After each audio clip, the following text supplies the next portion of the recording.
সনডং পৃথিবীর সবচেয়ে বড় গুহা।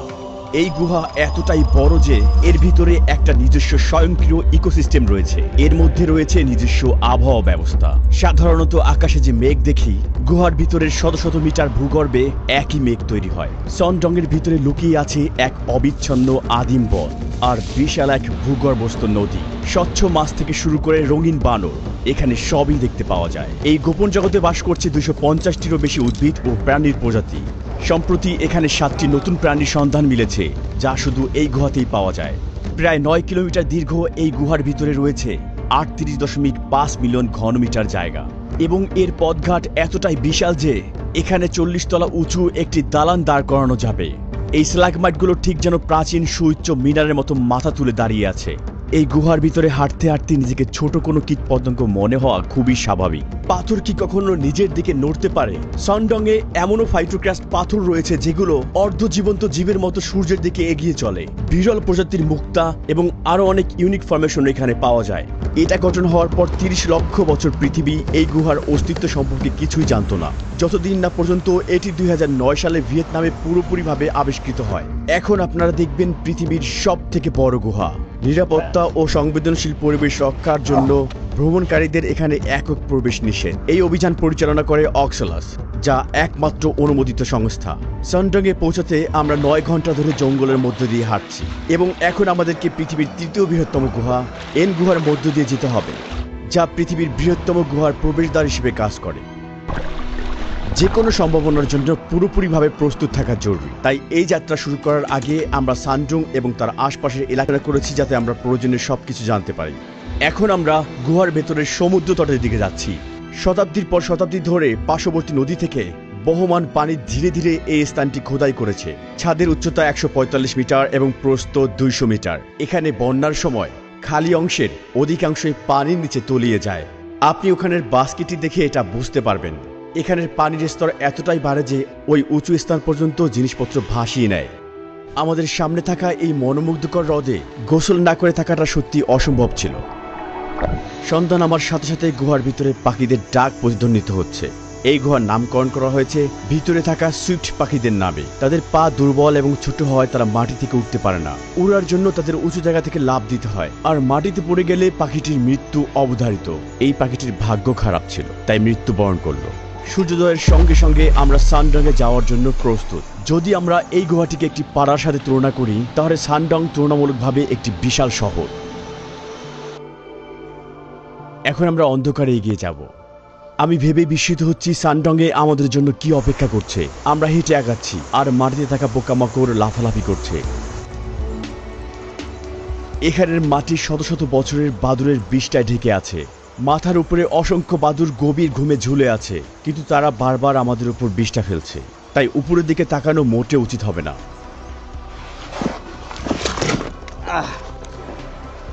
দেখুন আমার হাতের অবস্থা। আমরা ট্রাভার্টিনের মতো দেখতে ফরমেশনগুলোর পাশ দিয়ে যাচ্ছি। চুনাপাথরের সিঁড়ি আমাদেরকে সনডং এ পৌঁছানোর পথে নিয়ে যাবে। ওয়াও, এখানের দৃশ্যটা সত্যি অসাধারণ। দুই পাশ থেকে কিছু পানি নিচে বয়ে আসছে। এনকেপ আমাদেরকে গভীর জঙ্গলে স্বাগত জানিয়েছিল, আর এখন সনডং এর সঙ্গে সাক্ষাৎ করার পালা। দেখতে পাচ্ছেন, এটা ধীরে ধীরে আমার দিকে এগিয়ে আসছে, আর এটা জানে কোথায় আটকে থাকতে হবে। ও, এটা অনেক বড়। যে মাটিতে আমরা হাঁটছি তার নিচে 450 মিলিয়ন বছরের পুরনো চুনাপাথরের ফরমেশন রয়েছে, যা মানুষের অস্তিত্বের বহু আগে, এমনকি ডাইনোসরের অনেক আগে গঠিত হতে শুরু হয়েছিল। এই ক্যালসিয়াম সমৃদ্ধ চুনাপাথর প্রাচীন সাগরের প্রাণীগুলোর শ্বাস এবং কঙ্কাল নিয়ে গঠিত, যা সমুদ্রের তলায় ডুবে গিয়ে মিলিয়ন বছর ধরে ধীরে ধীরে চাপা পড়ে। তবে যেহেতু ক্যালসিয়াম খুব সহজে অ্যাসিডে দ্রবীভূত হয়, অ্যাসিড বৃষ্টির কারণে চুনাপাথর ধীরে ধীরে ক্ষয় হয় এবং সময়ের সাথে সাথে গুহায় তৈরি হয়। বৃষ্টির পানিতে চুনাপাথর দ্রবীভূত হয়ে পৃথিবীর বৃহত্তম গুহাটি এভাবেই তৈরি হয়েছে। সর্বশেষ একটি চ্যালেঞ্জিং ক্লাইম্ব ডাউন আমাদেরকে সনডং এর বিশাল প্রবেশদ্বারে নিয়ে আসে। আমরা যতই ক্রমাগত গভীরে যাচ্ছি, ততই সবাই তাদের হেডলাইট অন করছে। এই পথটি আমাদের হোপ অ্যান্ড ভিশন প্যাসেজে নিয়ে যাবে। এই 9 কিলোমিটার দীর্ঘ গুহায় অনেক কিছুই এক্সপ্লোর করার আছে। আমরা হয়তো নতুন কোনো প্রাণীর অস্তিত্ব আবিষ্কার করে রেকর্ড করতে পারি। এটাই সনডং গুহার প্রবেশদ্বার। দেখতে পাচ্ছেন ওই মানুষগুলোকে কতটা ক্ষুদ্র দেখাচ্ছে। সামান্য কয়েক পা এগিয়ে যেতেই আমরা চারদিকে আশ্চর্যজনক গুহার ফরমেশন দেখতে পাচ্ছি। খনিজ সমৃদ্ধ পানি ছাদ বা দেয়াল বেয়ে নিচে নেমে আসে এবং সময়ের সাথে সাথে এই সুন্দর রিমস্টোন পুলগুলো গঠন করে। এই ঝিঝি পোকা প্রথম প্রাণী হিসেবে আমাদেরকে স্বাগতম জানাচ্ছে। আমরা পাথরের মধ্য দিয়ে এগিয়ে যাচ্ছি। কিছু স্ট্যালাগমাইট তাদের গঠিত খনিজের কারণে স্বচ্ছ সাদা রঙের ঝকঝক করছে। এটা ডায়মন্ডের মতো দেখাচ্ছে। হ্যাঁ, তাই মনে হচ্ছে। এটা ব্রোঞ্জ রঙের একটি বিশাল স্ট্যালাকটাইট, যা জমে যাওয়া জলপ্রপাতের মতো দেখতে। কমলা বাদামি আবার উপস্থিতি চুনা পাথরের মধ্যে লোহা বা অন্যান্য খনিজ মিশে থাকার নির্দেশনা করছে। কিছু স্ট্যালাকটাইট ছাদ থেকে বিচ্ছিন্ন হয়ে পড়েছে এবং ভেঙে মাটিতে পড়েছে। মাঝেরটি একটি ফল্ট লাইন। পৃথিবীর টেকটনিক গতিবিধির কারণে এটি গঠিত হয়েছে। শুধুমাত্র পানি ক্ষয়ের মাধ্যমেই সানডংয়ের এই বিশাল আকার তৈরি হয়নি, বরং টেকটনিক প্লেটগুলোর গতিবিধির কারণে তৈরি ফাটলগুলো পানি প্রবাহ করে আরও গভীরে যাওয়ার পথ তৈরি করে দিয়েছে। গুহার এই অংশে একটি বিশাল নদী রয়েছে। এখানে পড়ে গেলে সাঁতার কাটতে পারবেন না। এখানে পানির স্রোত খুব বেশি। এখানকার অনেক নদী ভারী বৃষ্টি থেকে পানি পায়, তেমন একটি বড় এবং দ্রুত স্রোতের নদী এটি। এটা এখানে কিভাবে জন্ম নিল? আমরা তো গুহার বেশ গভীরে আছি, আর এখানে তো কোনো সূর্যের আলোও নেই। ভারী বন্যা মাটি এবং গাছের ডাল গুহার ভেতরে ভাসিয়ে নিয়ে আসতে পারে, তাই আমরা এখানে একটি অঙ্কুরিত বীজ দেখতে পাচ্ছি। দুঃখের বিষয়, সূর্যের আলো ছাড়া এটা বেশি দিন বাঁচতে পারবে না। বন্যা তার সাথে করে বীজ নিয়ে এসেছে। অন্ধকার এবং আর্দ্রতা পাওয়ায় মাশরুমগুলো এখানে জন্মেছে। ঠিক গতকালই জল এখানে পর্যন্ত উঠে এসেছিল, সঙ্গে করে অনেক কাদা বয়ে এনেছে। এখানে খুব সাম্প্রতিক বন্যা হয়েছে এবং তার ছাপও রয়েছে, এবং বন্যার চিহ্ন এখানে খুবই স্পষ্ট। আমরা এখন হোপ অ্যান্ড ভিশন প্যাসেজে পৌঁছেছি। এটা গুহার সবচেয়ে বড় অংশ। আমরা পৃথিবীর সবচেয়ে বড় স্ট্যালাগমাইটের পাশে দাঁড়িয়ে আছি। এর উচ্চতা ৮০ মিটার। ছাদ থেকে পানি জড়ে এই খনিজগুলোর মাটিতে জমা হতে গড়ে ৮ লক্ষ বছর সময় লেগেছে, এবং ধীরে ধীরে এই বিশাল স্তম্ভাকার স্ট্যালাগমাইট তৈরি হয়েছে। এটি এত বড় হয়েছে কারণ এটি গুহার এমন একটি অংশে বেড়ে উঠেছে যেখানে ছাদটি প্রায় ১৭০ মিটার উঁচু এবং ১৩০ মিটারের বেশি চওড়া। তাই গুহার এই অংশটি একটি ৪০ তলা আকাশচুম্বী ভবন ফিট করার মতো বড়। এমনকি একটি ডাবল ডেকার বিমানও এর মধ্য দিয়ে উঠতে পারে। সামনে অনেক দূরে প্রথম দোলনের দিক থেকে আলো আসতে দেখা যাচ্ছে। ওটাই আমাদের গন্তব্য। মাটির উপর সাদা মেঘের মতো দাগ দেখতে পাচ্ছি। এটা কি? মাকড়সার জাল। যখন কোনো প্রকার আটকে পড়ার কম্পন অনুভূত হয়, মাকড়সাটি তখন বেরিয়ে আসে, শিকারীকে কামড়ে ফ্যানলে নিয়ে তারপরে খায়। এগুলো হলো বালুর টাওয়ার। যখন উপর থেকে পানি পড়ে, পাথরের নিচের অংশগুলো সুরক্ষিত থাকে আর আশপাশের অংশগুলো ক্ষয় হয়, এবং পরিশেষে এগুলো দেখতে টাওয়ারের মতো তৈরি হয়। এটা দেখতে অনেকটা ছোট্ট একটি শহরের মতো। ভালো করে তাকালে দেখতে পাবেন ওই পাথরের চূড়ায় একটি ছেলে দাঁড়িয়ে আছে। দূরে আমাদের টিমের সদস্য এখন ৬০ মিটার দীর্ঘ একটি স্ট্যালাগমাইটের উপর দাঁড়িয়ে আছে। আমরা গুহার ভিতরে ৩ কিলোমিটার এগিয়ে এসেছি। এটা আমাদের ক্যাম্পিং সাইট। কল্পনা করুন এখানে শুয়ে আপনি দৃশ্য দেখছেন। এখান থেকে আপনি আংশিকভাবে প্রথম ডোলাইন দেখতে পাবেন। এটা গুহা থেকে বের হওয়ার রাস্তা মনে হলেও আসলে তা নয়। এটি গুহাতে থাকা ২টি ডোলাইনের প্রথমটি, আর এখান থেকে জিনিসগুলো আরো অবিশ্বাস্য হতে চলেছে। গুহার বাইরের এবং ভিতরের তাপমাত্রার পার্থক্যের কারণে কুয়াশা সৃষ্টি হয়েছে। এই কুয়াশার পিছনে থাকা এলাকাটি ডায়নোসর থেকে সাবধান নামে পরিচিত। আমরা আগামীকাল সেই স্থানটি অনুসন্ধান করব, আর এখন বিশ্রাম নেয়ার সময়।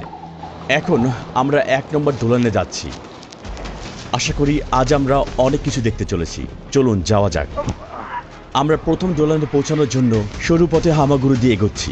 খুবই সরু পয়েন্ট। এই ১৮ সুতাগুলো হলো গুহার কেঁচোদের ফাঁদ।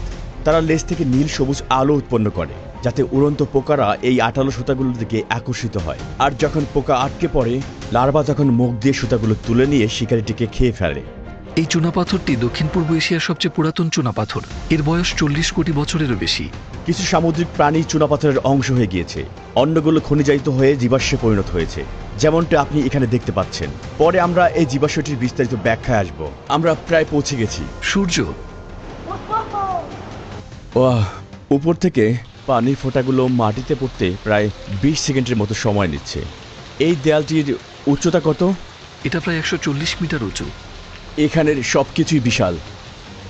উপরে তাকালে গুহার প্রবেশমুখে ঘিরে থাকা রেইন ফরেস্টের গাছগুলো দেখতে পাবেন। কিন্তু এই মুহূর্তে আমরা এখনো মাটির কয়েক মিটার নিচে আছি এবং গুহার ভিতরেই আছি। হাজার হাজার বছর ধরে সনডংয়ের ভিতর দিয়ে প্রবাহিত নদী চুনা পাথরকে ক্ষয় করে ছাদের শক্তি দুর্বল করে ফেলে, যার ফলে এই গর্তটি সৃষ্টি হয়েছে। কিন্তু ছাদটি আর টিকে থাকতে পারেনি, ভেঙে পড়ে, আর এভাবেই এই বিশাল গর্তটি সৃষ্টি হয়েছে।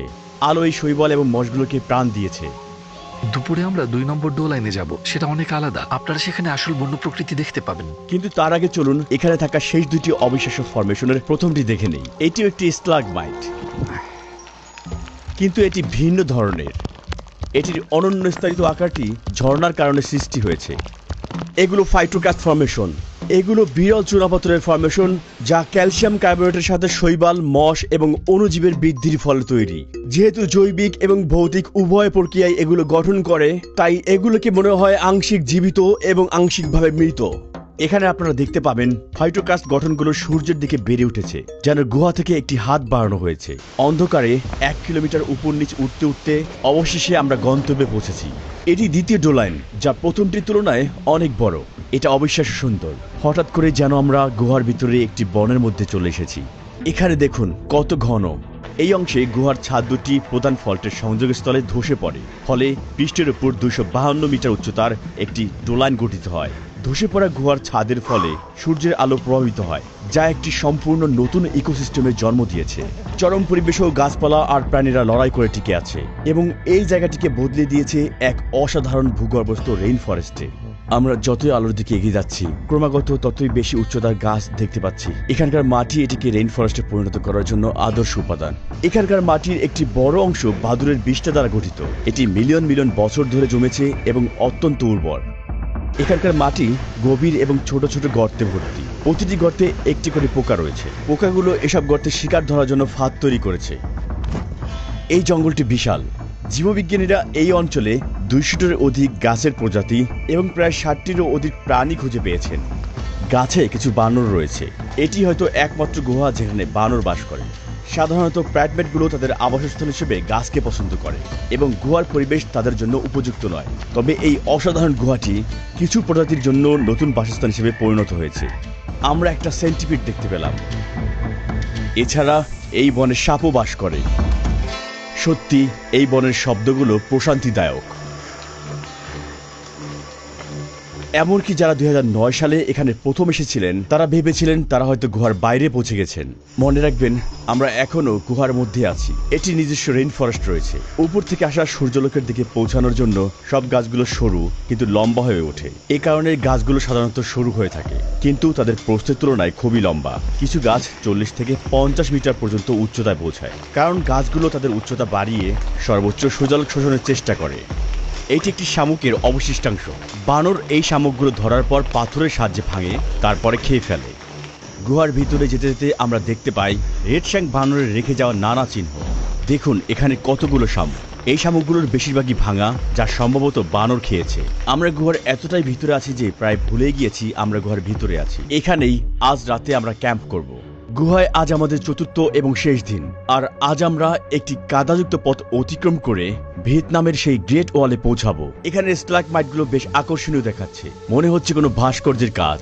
এই স্তম্ভটির চারপাশে একটি পূর্ণ জলাশয় রয়েছে, আর সেখানে মাছেরা সাঁতার কাটে। এই মাছগুলোর কোনো চোখ নেই, কারণ তারা সম্পূর্ণ অন্ধকারে বাঁচতে অভ্যস্ত হয়েছে এবং সময়ের সাথে সাথে ইন্দ্রিয়গুলো আরো শক্তিশালী হয়েছে। দেখুন, এটা আমার হাতের ছায়া বা গতি দেখেও কোনো প্রতিক্রিয়া দেখাচ্ছে না। এটা কিছুই দেখতে পায় না। মাছের মতো এই পোকাগুলো সম্পূর্ণ অন্ধ। এটা আমাকে দেখতে পাচ্ছে না। এই দুর্লভ ফরমেশনগুলোকে বলা হয় গুহার মুক্তা। সাধারণত এগুলোর ব্যাস 1 সেন্টিমিটার হয়, কিন্তু এখানে যেহেতু এগুলো অনেক পুরাতন, তাই কিছু মুক্তা টেনিস বলের মতো বড় আকারের। সত্যিকারের মুক্তার মতো এগুলো ক্ষুদ্র কণার মতো নিউক্লিয়াসের চারপাশে গঠিত হয়। যেমন বালির কণা, এবং সময়ের সঙ্গে সঙ্গে খনিজের স্তর ধীরে ধীরে গঠিত হয় এবং সম্পূর্ণরূপে গঠিত হতে কয়েকশো বছর সময় লাগে। গুহার আরো গভীরে যেতে যেতে আমাদের কিছু অপ্রত্যাশিত জিনিস নজরে পড়ে। এগুলো হরিণের হাড়। অনুমান করা হয় যা প্রায় 500 বছরের পুরনো। সর্বশেষ চ্যালেঞ্জ আমাদের সামনে অপেক্ষা করছে। 80 মিটার উঁচু একটি কার্স্ট দেয়াল, যার নাম গ্রেট ওয়াল অফ ভিয়েতনাম। আর সেখানে পৌঁছানোর জন্য আমাদের 600 মিটার দীর্ঘ প্যাসচেন্ডেল প্যাসেজও পার হতে হবে। প্যাসেজটি সম্পূর্ণ পানিতে পূর্ণ এবং মনোমুগ্ধকর জেড গ্রিন লেকে পরিণত হয়েছে। এটা এতটাই উঁচু যে আলো উপরের চূড়া পর্যন্ত পৌঁছায় না। এই দেয়ালটা পার হওয়া মাত্রই 500 মিটার দূর থেকে বের হওয়ার আলো দেখা যাচ্ছে। আমরা পৃথিবীর সবচেয়ে বড় গুহা সন্ডংয়ের এক প্রান্ত থেকে অন্য প্রান্ত আবিষ্কার করেছি, কিন্তু চতুর্থ দিন অনুসন্ধানের পরেও সন্ডংয়ে দেখা সে জীবাশ্মটি কোন প্রাচীন প্রাণীর ছিল সেটির রহস্য অজানা। আমরা এখন অপেরা ব্রাউজার ওপেন করেছি এবং দ্রুত গুহার ওয়েবসাইটটিতে গিয়ে সংশ্লিষ্ট নিবন্ধনটি পড়েছি এবং সেখানে একই জীবাশ্মের একটি ছবি এবং বর্ণনা পাই। এরপরে আমি কিবোর্ড থেকে কমান্ড স্ল্যাশ বা কন্ট্রোল স্ল্যাশ চাপি এবং আরিয়া নামের একটি বিল্ডিং এআই টুল ওপেন করি। চলুন জিজ্ঞেস করি এই আর্টিকেলটির মূল পয়েন্টগুলো হাইলাইট করতে।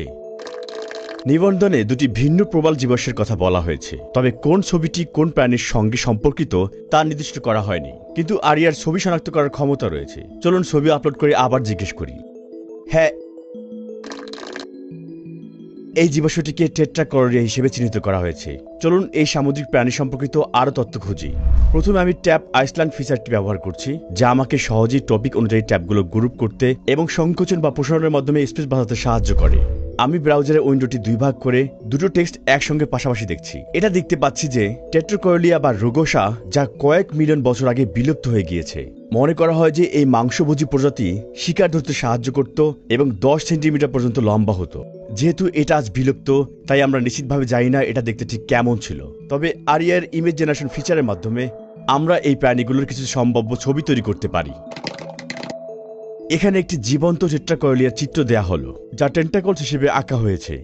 যেমনটা দেখতে পাচ্ছেন, ট্যাব টেস্ট ফিচারের মাধ্যমে এবং আন্ডারস্কোর ডার্ক করার মাধ্যমে সাম্প্রতিক পরিদর্শন করা ট্যাবগুলো চিনতে সাহায্য করে। আন্ডারলাইন যত গাঢ়, তত সাম্প্রতিক সময়ে ট্যাবটি পরিদর্শন করা হয়েছে। অপেরা স্মার্ট টুলস ব্যবহার করে আমি বিশ্বাস করি যে আমি চিহ্নিত করতে পেরেছি এই জীবাশ্ম প্রাণীটি সম্পর্কে। ভাসমান মিউজিক প্লেয়ার এবং কাস্টমাইজযোগ্য থিম ব্যবহারের মাধ্যমে অপেরা কর্মপ্রবাহকে আরও উন্নত করেছে। আপনার ব্রাউজিং অভিজ্ঞতাকে অন্য লেভেলে নিয়ে যেতে এখনই ডিসক্রিপশন বক্সে দেওয়া লিঙ্ক অথবা পিন করা কমেন্ট থেকে অপেরা ডাউনলোড করুন। ভিডিও দেখার জন্য ধন্যবাদ। দেখা হবে নতুন ভিডিওতে। সাথে ছিলাম রুহি চ্যানেল।